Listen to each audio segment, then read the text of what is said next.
It's normal to walk into a hospital, emergency room, clinic, or doctor's office and be treated.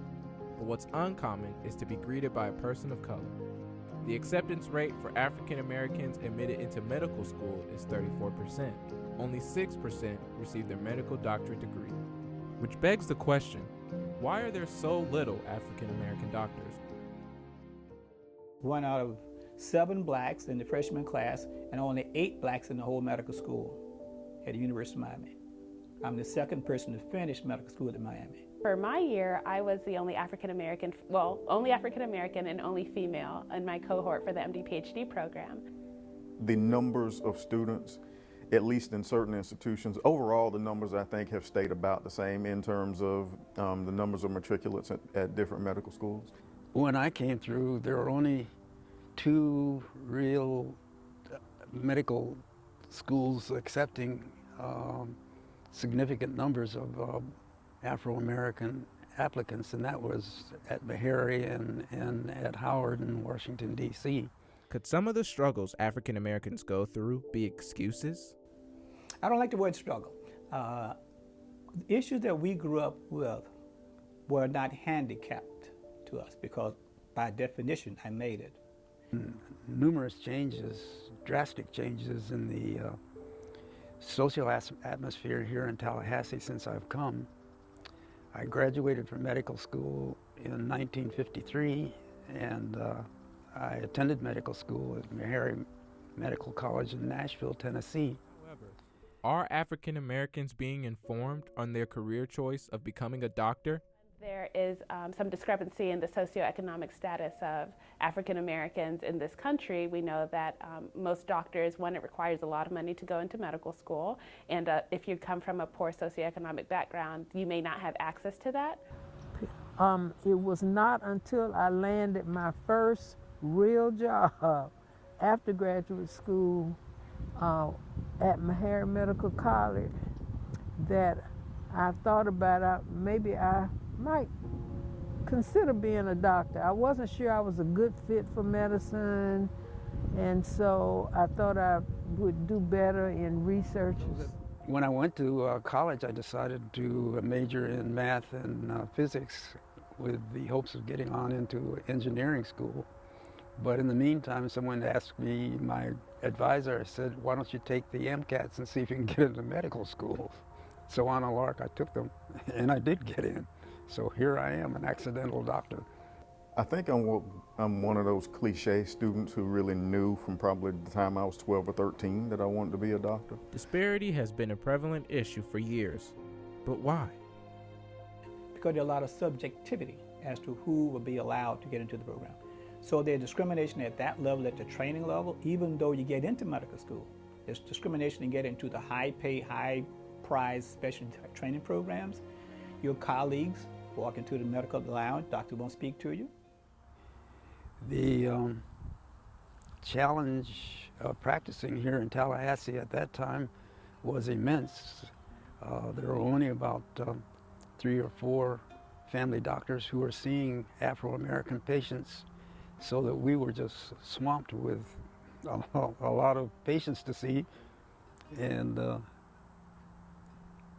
so that it was an extraordinarily interesting challenge as far as the clinical aspects of practicing medicine here were concerned. Socially, it was a terrible place to be.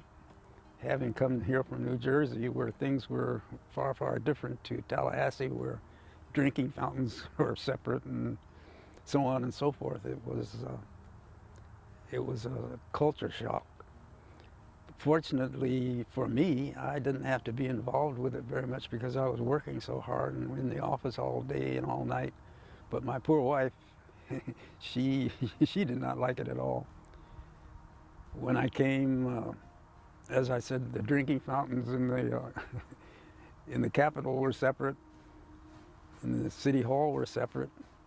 And as you know now, our recent mayor was Afro-American, so you can see the dramatic change that's come about. So that the number of medical graduates percentage-wise, under those circumstances, was much lower than it is now. But of course, in turn, the general population has increased dramatically, so that there are a lot more people seeking care, so that the relative change in percentages has been small, but diminishing, I suppose you would say. And when you look at the hospital that accepted Afro-American patients was at A&M. It was the old A&M University Hospital. It was well funded by the state because A&M was the only place in the state that was training nurses, Afro-American nurses, and they therefore were state funded, and the hospital was state funded. So the hospital was in pretty good financial status when I came. That began to change, and the state began to remove funds from the support of the hospital. The hospital became less financially stable. The TMH, of course, at that point was not accepting Afro-American patients. We integrated A&M Hospital before we integrated TMH because of poor white population was having as much difficulty getting health care as the black population, so that when we opened up and said we'll take white patients, they flocked to us. After the white population saw that mixing wasn't so bad after all, it wasn't as hard to integrate TMH. So that we integrated TMH, and we were able to accomplish that integration without any of the nursing staff or hospital staff at A&M losing any of their jobs. They all went to TMH and had jobs comparable to the ones that they had at A&M. So PR people at the hospital came up with a number of 30,000 deliveries. I just scratched my head and said, well, I've been here a while, I guess maybe so, I don't know. Are African Americans being informed on their career choice of becoming a doctor? I was not one of those people who knew in elementary school that they wanted to be a doctor. I was not one of those. It was actually a decision that I considered in college, but not actually made a final decision on it. I did an elective in adult medicine when I was in medical school, and that made my decision. And that pediatrics was my niche. However, the economic issues minorities go through, some may think are ultimately excuses. I'm Joseph L. Webster Sr. I am a pharmacy grad of FAMU, 1971. I'm a medical doctor. Well, the low percentage of blacks going into medicine is but a byproduct of the low percentage of blacks getting an opportunity to get a good education. I knew I wanted to become a doctor from a fairly young age. One of the advantages of being in Tallahassee is that we have a college of medicine that's here and available to our town, and they had a program called Stride that I joined when I was in middle school, and they had pre-med students and medical students who would come and teach us anatomy and physiology, and the science of that for me was extremely fascinating, and the more I learned about the human body, I knew that that was something that I wanted to experience and pursue long term, and so medicine seemed like the career for me. I think one of the benefits of going to Florida A&M University as a historically black college and university is that a lot of my pre-med journey was surrounded by other students who looked like me. So I was able to say that, oh, we're all bio-pre-med, we're all intelligent, we're all capable and able to get into medical school programs, understand that African American females can achieve in the sciences and in medicine. So there is a bit of feeling unique in that aspect, and in some cases it can be isolating knowing that you're the only one. So I would say for medical school, I think that there are more African Americans. I would say that specifically for like MD, PhD programs, we are in dire need of African Americans. I know, especially at the University of Florida, when I came in, we had one African American male, and since then we haven't had one since he graduated. As far as females go, there have been 4 of us, and we have 1 more coming, but that's 4 out of 40 people. So that we're talking about a 10th of us who are African American females, and we just really need more people who are in medicine and in research. And I think that, yeah, unfortunately, the numbers across the board for the last 20 to 30 years, there haven't been any improvements in the number of African American males and females that we're seeing in our enrollment classes. So we definitely need more African American students. Students still have to fight internal battles after being admitted into medical school. Can't get in because there's a lot of subjectivity as to who will be allowed to get into the program. So there's discrimination at that level, at the training level, even though you get into medical school.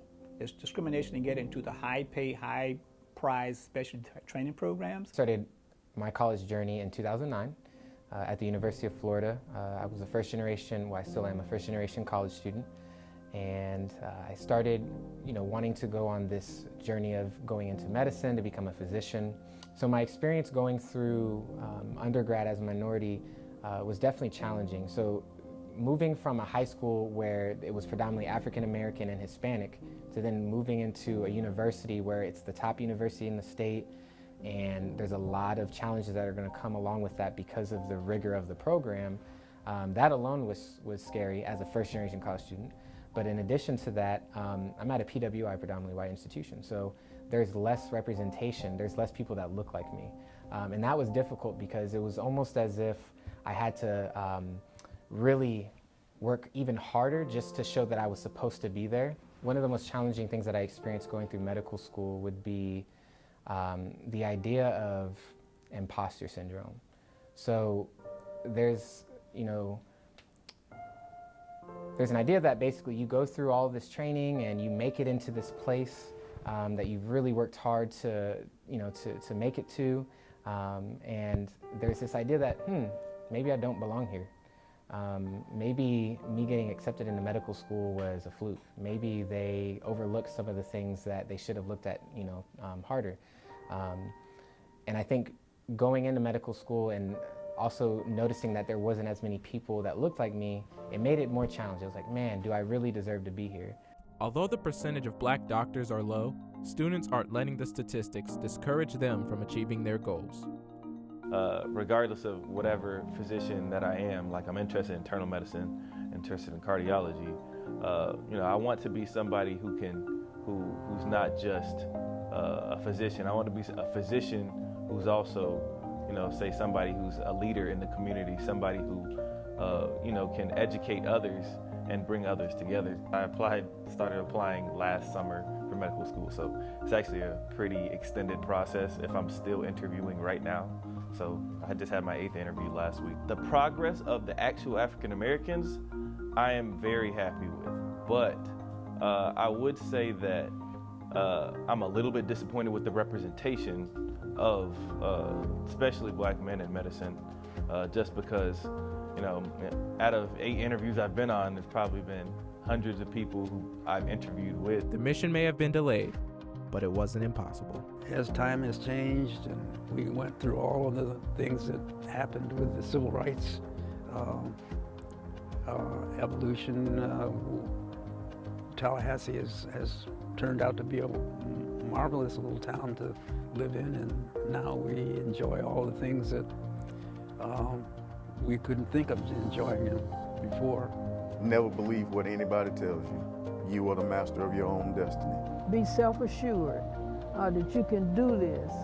At the end of your life, you're going to be measured based on how many people you helped, not how many, whatever you did, not your own accolades. Believe in yourself and believe that you're somebody.